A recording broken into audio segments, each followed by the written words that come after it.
c'est Imad Ben Ali, est actuellement le chef de la division conception des ouvrages hydrauliques au sein de la DAH, la direction des aménagements hydrauliques. Donc il est ingénieur de l'école Mohammedia, promotion 2010. Il a accumulé une grande expérience dans le domaine des études de conception, d'exécution et de suivi des travaux des grands barrages. Il a commencé d'ailleurs sa carrière au sein de la DAH au niveau du service de conception, ce qui est tout à fait normal. Donc il a commencé par concevoir avant d'aller au chantier. Ensuite, il a été chef de service béton au niveau de l'aménagement du chantier du barrage Mdez, donc du territoire, dans la province de Sfro. Et depuis juin 2021, il occupe le poste de chef de la division conception des ouvrages hydrauliques au sein de la DH et il s'occupe entre autres de la réalisation des études de lancement des marchés de travaux des petits, moyens et grands barrages, notamment les projets inscrits dans le cadre du Programme national d'alimentation en eau potable et d'irrigation 2020-2027, dont il est membre des comités thématiques ainsi que des études relatives aux projets de transfert et d'interconnexion entre bassins hydrauliques. Donc, c'est bien, vous êtes le mieux placé pour nous parler des barrages et de cette liaison, de cette autoroute de l'eau, comme on l'appelle. Vous avez la parole, 10 minutes.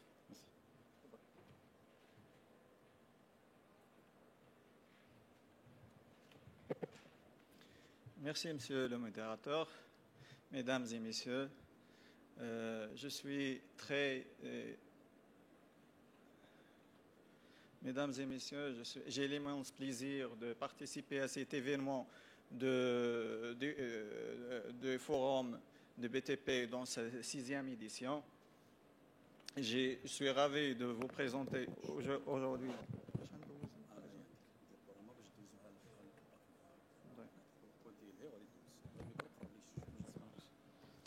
Je suis ravi de vous présenter aujourd'hui le projet de transfert nord-sud connu sous le nom de l'autoroute de l'eau. Ce projet qui vise à transférer les eaux perdues en mer des bassins hydrauliques excédentaires vers les bassins déficitaires pour une meilleure solidarité hydrique. Permettez-moi de vous présenter les orientations générales de ce méga-projet.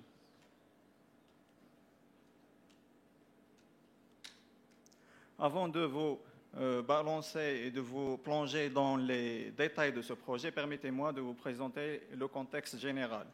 Comme vous savez tous, le Maroc, vu sa situation géographique, il est caractérisé par un contexte hydroclimatique très fragile et une disparité, une répartition inégale des ressources en eau, que ce soit en termes dans l'espace ou dans le temps. Comme vous pouvez le constater dans la figure en haut, les bassins du Nord, qui représentent seulement 7% de la superficie du Maroc, détiennent plus de 50% des ressources en eau. Face aux variations climatiques et déséquilibres hydriques entre les régions, accentués par le dérèglement climatique, la stratégie nationale de l'eau a recommandé deux solutions pour résorber ce déficit. Il s'agit des transferts des eaux des bassins excédentaires vers les bassins déficitaires, qui est le sujet de mon exposé aujourd'hui. Et la deuxième solution consiste en la réalisation des stations de dessalement dans les zones côtières. Le projet de transfert est une vision stratégique du Royaume qui permet une gestion interconnectée et flexible des ressources en eau. Elle permet également d'assurer le renforcement de l'alimentation non potable des régions de Rabat, Casa et Marrakech, et l'amélioration du taux de garantie de dessert des périmètres d'irrigation des Doukala, Bni Amir et Bni Moussa, ainsi que la sauvegarde de la nappe de Berchid. Le schéma initial de transfert est constitué de 3 phases.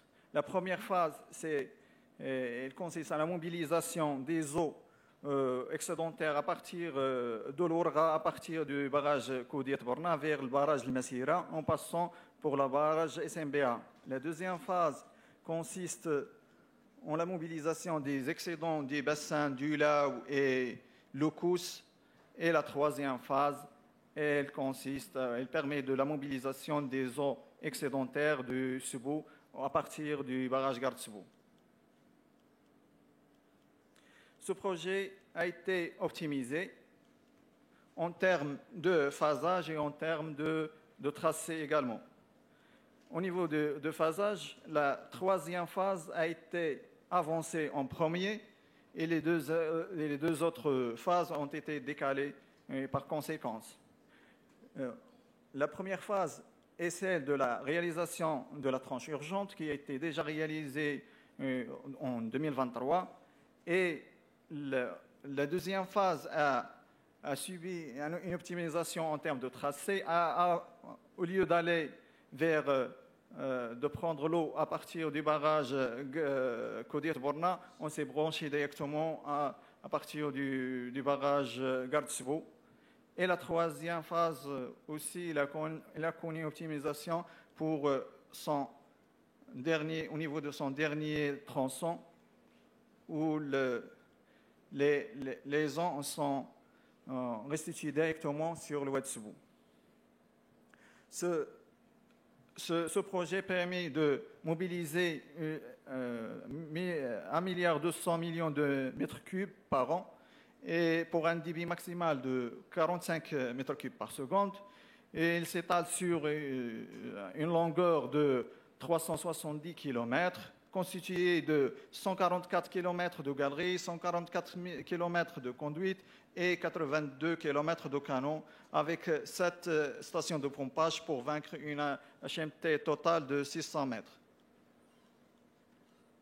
Maintenant, on va passer au détail de chaque tronçon, de chaque phase. Pour la première phase, qui est celle de la tranche urgente, qui a été réalisée dans un délai record de 8 mois pour un coût de 6 milliards, il est constitué en totalité par une conduite métallique FI 3200 sur une longueur totale de 67 km pour un débit de transit de 15 mètres cubes par seconde avec la réalisation de 2 stations de pompage pour vaincre une HMT de 208 mètres. Pour la deuxième phase, concernant la tranche complémentaire à partir du barrage, une modification, une optimisation au niveau du dernier tronçon où les conduites sont converties en galeries.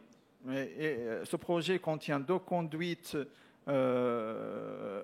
FI 3000 sur une longueur de 61 km avec une galerie de restitution enfin de 8 km avec un diamètre de 6100, permettant d'en transiter un débit de 30 mètres cubes par seconde. 2 stations de pompage ont été réalisées, sont prévues pour vaincre une HMT de 150 mètres. La réalisation de la galerie, elle vient pour optimiser au niveau de l'HMT. Pour le deuxième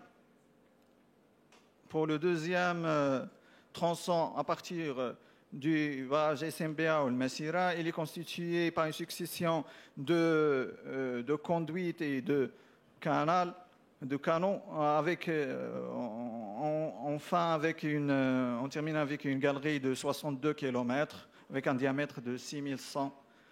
Le projet s'étale sur une longueur totale de 204 km. Elle permet de transiter un débit de 30 mètres cubes par seconde et 3 stations de pompage sont prévues pour vaincre une HMT totale de 340 mètres. Pour le dernier tronçon, qui est celui de la mobilisation, qui concerne la mobilisation des eaux de Ouadla ou Locus et vers le Sebou, il est composé de 2 tronçons. Le premier tronçon, là où le Makhazine, il est constitué principalement d'une galerie de 53 km, d'un diamètre qui est un diamètre de 5 mètres, permettant de transiter un débit de 20 mètres cubes par seconde. Le deuxième tronçon, il commence par une galerie de 22 km avec un diamètre de 5 mètres et suivi d'un canal de 25 km qui est utilisé directement dans le Ouattesbo. 2 stations de pompage sont prévues pour vaincre une HMT de 53 mètres, permettant de transiter un débit de 30 mètres cubes par seconde.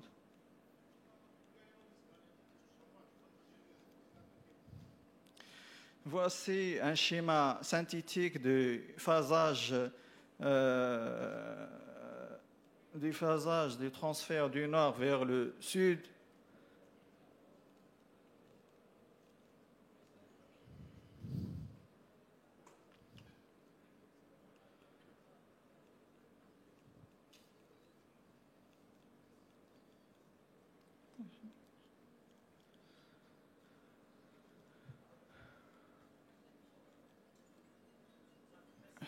Du nord vers le sud, comme vous pouvez le constater, le projet de transfert se fait via une interconnexion de retenue entre barrages.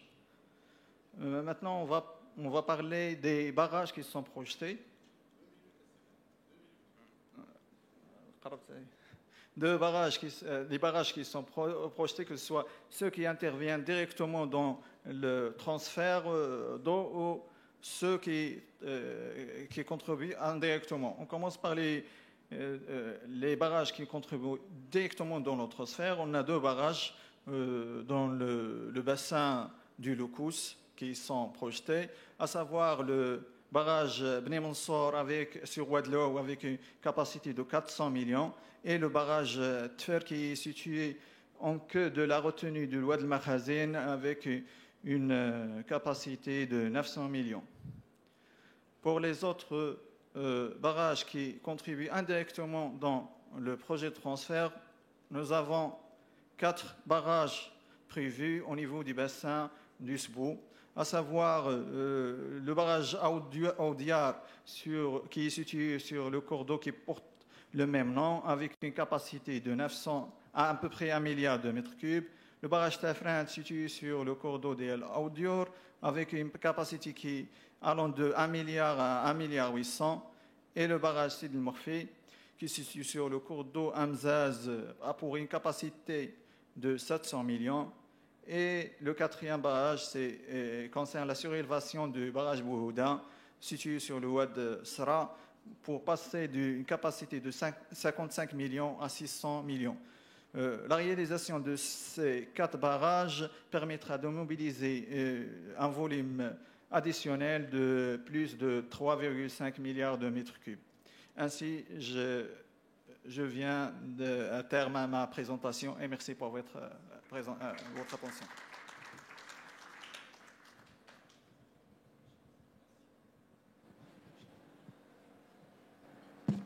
Voilà, merci. Merci Semlali, merci pour votre présentation, effectivement très technique, mais ça montre quand même l'immensité de ces projets. Peut-être tout à l'heure, au niveau des questionnements, on aura besoin d'avoir plus de détails sur les chiffres et les délais, combien tout cela coûterait au total, et quels sont les délais prévisionnels.